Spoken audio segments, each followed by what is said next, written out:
छापेमारी आज अलग अलग जगहों पर 3 बड़े मामलों में हो रही है। सबकी नजर राजधानी दिल्ली से लेकर कोलकाता लखनऊ में है, जहां पर नेशनल हेराल्ड केस में अब नेशनल हेराल्ड की प्रॉपर्टीज पर एक के बाद एक ईडी की छापेमारी हो रही है।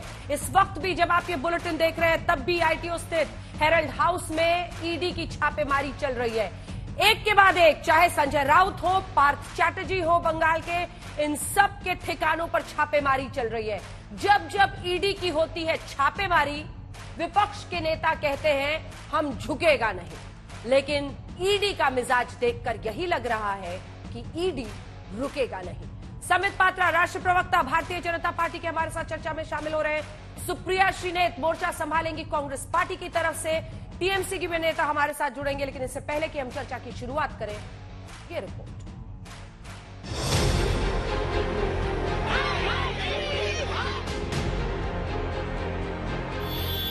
ईडी एक बार फिर देश भर में छापेमारी कर रहा है और विपक्ष एक बार फिर ईडी पर हमलावर है। ईडी का टारगेट नंबर 1 नेशनल हेराल्ड। 2 दिन की सोनिया गांधी से पूछताछ और 50 घंटे की राहुल गांधी से पूछताछ के बाद आज ईडी ने नेशनल हेराल्ड की प्रॉपर्टी पर धावा बोला। नेशनल हेराल्ड के दफ्तर और मनी लॉन्ड्रिंग केस से जुड़े 12 ठिकानों पर प्रवर्तन निदेशालय ने छापा मारा है।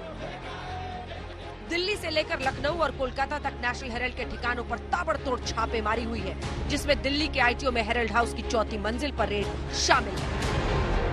ईडी के अधिकारी सुबह 10 बजे ही यहां दाखिल हुए थे।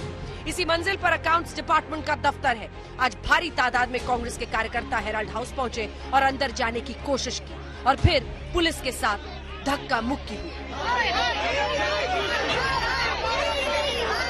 यहाँ पर कांग्रेसी कार्यकर्ता पहुंचते हैं और ईडी के खिलाफ यहाँ पर नारे लगाते हैं। यहाँ पर आप देखिए पुलिस और तमाम जो कार्यकर्ता है यहाँ पर पहुंचे हुए हैं। पुलिस उनको हटाने की यहाँ से कोशिश कर रही है। लगातार ईडी का दुरुपयोग किया जा रहा है। ये ब्लैटेंट मिसयूज है। सरकार ये नहीं समझ रही कि नेशनल हेराल्ड इस देश की आत्मा है। आजादी से पहले से ये अखबार चल रहा है।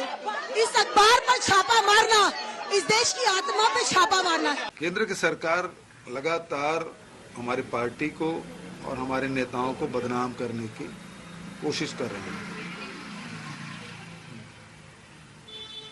राहुल जी और सोनिया जी से पूछताछ करने के बाद अब ईडी नेशनल हेराल्ड में मीडिया हाउस में आज छापा डाले हैं।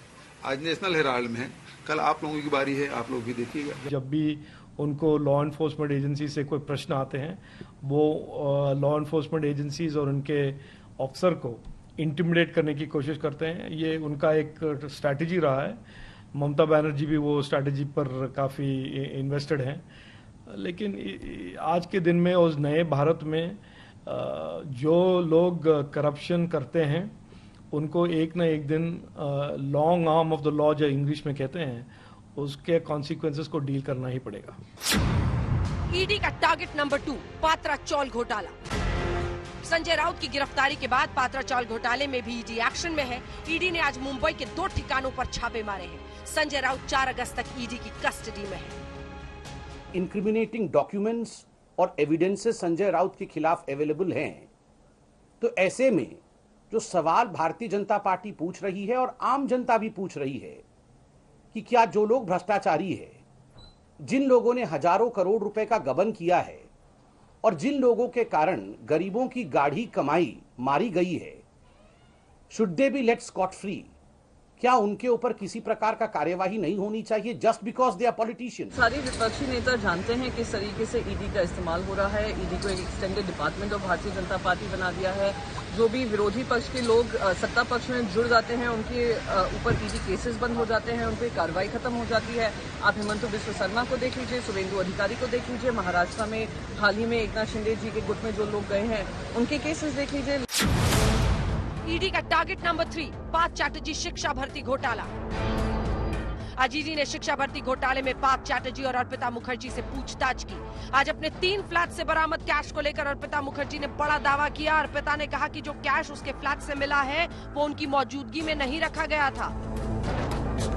वो कैश के बारे में कुछ नहीं जानती, कैश से उनका कोई लेना देना नहीं। पश्चिम बंगाल शिक्षक भर्ती घोटाले में पश्चिम बंगाल के पूर्व मंत्री पार्थ चैटर्जी और उनकी करीबी अर्पिता मुखर्जी ईडी की हिरासत में हैं। आज दोनों को मेडिकल जांच के लिए ईडी अस्पताल लेकर आई। वहीं एक महिला ने गुस्से में पार्थ चैटर्जी पर चप्पल भी फेंकी।